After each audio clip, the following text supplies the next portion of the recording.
We are now going to look at an algorithm used to group and classify observations of a categorical outcome or prediction of numerical outcomes called the k-nearest neighbor. The big idea with the k-nearest neighbor is that similar examples should have similar label or similar values, and then you classify your new examples like similar training examples. The k-nearest neighbor is a non-parametric predictive modeling technique for categorical or continuous variables. Non-parametric means that it does not rely on a specific distribution of the underlying observations, such as a normal distribution. The approach will predict neighbors based on the responses of a k-nearest neighbor for the observations that we're looking at. And to measure similarity, we're going to use scaled Euclidean distances to determine the nearest neighbor for predictors.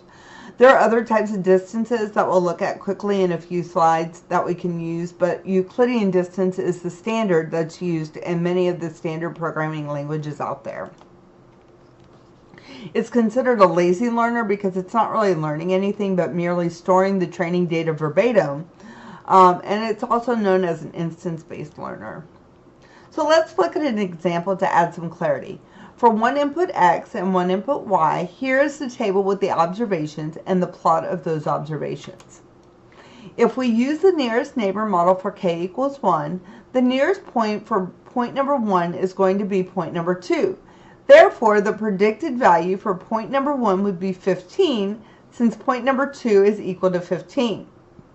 Therefore, the nearest neighbor would say that it is 2. And we would then use 15 to predict point number 1. To predict point number 2, here we can see that the x is 11 and the y is 15. So the nearest neighbor is 1 or 3. This would make the predicted value either 14 or 16. Similarly, for point 3, the nearest neighbor here is point number 2. So the predicted value would be 15. For point number 4, the nearest neighbor is point number 5, and therefore the predicted value would be 35. Now, what happens when we use two nearest neighbors? For the two nearest neighbors, for point number 1, we see are going to be points 2 and 3. So the predicted value would be the average of those two values, which is 15.5, as we see in the table. Then for point number 2, the nearest neighbor would be points 1 and 3, and the average of those two is 15. And so you can see throughout what the predicted values would be. Now, typically, k is going to be chosen to be an odd number to avoid ties. And we do this in this case because we want to make sure that we're classifying our objects into one of two cases. Here, if we just have 2, we have to take an average of them. And so, once again, it's typical that you're going to choose an odd number of 3 or more for your k value. Now let's talk about the scale effects. Different features have different measures. And for example, if you're looking at market capitalization of a firm, that can range from $5 million to $2 billion if you're a company like Apple. Or if you're looking at the number of directors that you have on a board, that can range from as low as 3 to as high as 20. So the consequences would be that the market cap would have a much greater influence on the distance measures between your samples and can then end up biasing the performance of your classifier. To solve this problem, we standardize the measurements by transforming the feature into a z-score. If you do not remember how to do that, all we are doing is taking the observation minus the mean, and then it is divided by the standard deviation of that measure. That's shown here as x sub ij, and that's going to be our specific observation. Then we have mu sub j, which is the average for all of the xi sub j values on feature j. Then you have your standard deviation, and so you're going to take that difference and divide by your standard deviation. We then use the computed z-scores to determine the distances to calculate our Euclidean distances. There are many different types of distances that we could use in theory, but typically the Euclidean distance is going to be the most common. Another common one would be the Manhattan distance, but there are many more for you to choose from. Let's go through Euclidean distance a little bit more. The formula on the previous slide can be a little tricky because we're used to looking at x and y being a specific coordinate. In this context, it is discussing point x and point y, so it may be easier to change the variables to evaluate the distances between points u and v. Basically, you are subtracting the difference between point u and point v on the first variable and squaring it, and then the difference between point u and point v on the second variable and squaring it, and so forth until you have gone through all of the measurements for the 2 points. You then sum all of these values and take the square root. This diagram depicts Euclidean distance for 2 observations consisting of 2 variable measurements. Remember, Euclidean distance is highly influenced by the scale on which the variables are measured. Therefore, it is common to standardize the units of each variable j of each observation u. The conversion to z-scores also makes it easier to identify outlier measurements, which can distort your Euclidean distance measure between your observations. There are a couple of issues that we need to keep in mind when we are computing distances. Most distance measures are designed for linear real value attributes, and there are 2 important questions in the context of machine learning that we need to think through. One is, how best do we need to handle nominal type of attributes? And then, what do we need to do when our attribute types are mixed? When we are looking at nominal type of attributes, we can compute a difference metric median. This is the formula here that's used for calculating the VDM. 2 values are considered closer. They have more similar classifications. So if they are more similar correlations with the output classes, we're gonna look at some.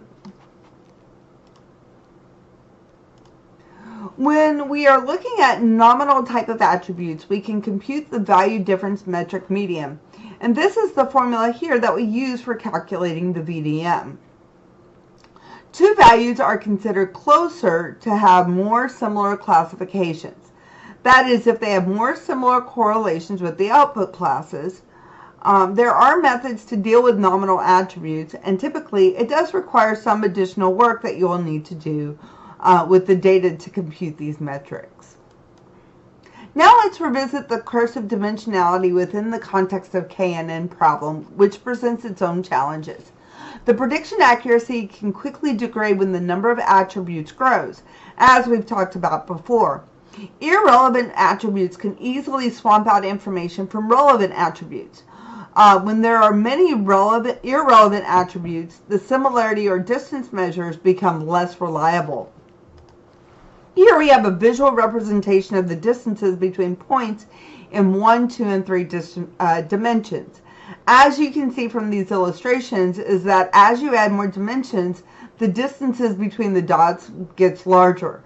So if you were to have 20 dimensions, the number of closest neighbors starts to encompass a very large area, and the neighbors become farther and farther apart. So the more variables we add, the more potential noise we can have be adding to our KNN algorithm. So that again can swamp out the information of relevant attributes. One of the things we need to keep in mind when we are using the k-nearest neighbor approach is that the attributes that are included in the model have to be relevant features. So again, try to remove any irrelevant attributes in the pre-processing step to avoid this problem. Another thing you can do is you can weight your attributes, weight them differently, but that's going to require some additional work in tuning the algorithm. With regard to k, you want to increase k to get a decent number, but you don't want to increase it so much because the larger your k value is, the slower the computation of your algorithm will be.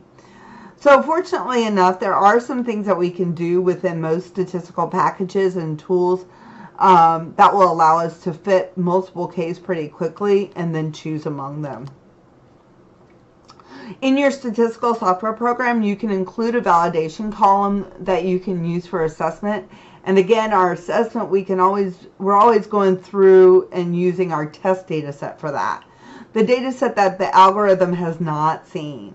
right? So it's common for your statistical package to allow you to have a holdback test set, but k-fold validation is not going to be available with the k-nearest neighbor algorithm. Some advantages of KNN include that the approach works for categorical or continuous variables.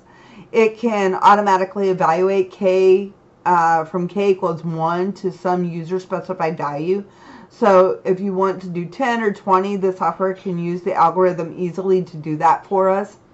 The result will tell us which k resulted in the best fit, and we can quickly discern which is the best value for k to use. You can easily handle multi-class problems, so it doesn't need to be a binary type of classification problem. So if you're looking at classification, you can have multiple classes and it'll be just fine. It does not make any assumptions about the underlying data distribution. So again, it is a non-parametric approach. And it's also easy and fast to implement, and it requires very little tuning. So you can just put the data in, let it run, and really all we need to do is select the optimal k to use. For the disadvantages, the prediction formula is often complex and hard to interpret, making it hard to understand and how the features are all related within the class. You need to have both the training and new observations to be scored in the same data set for scores to be created. Once again, we have the problem with dimensionality. The approach is going to fail with a large number of input variables. For categorical response variables, the probabilities of the classification are not going to be calculated. Further, it requires a selection of an appropriate k, so you have to look at the results and identify the optimal k to use. It's going to be susceptible to outliers, so you do have to do some pre-processing with your data and cleansing to make sure that you don't have too many outliers. And also, the variables that you use have to be relevant and useful for the model. The nominal features and missing data will require some additional processing that needs to be done for the k-nearest neighbor to be utilized appropriately.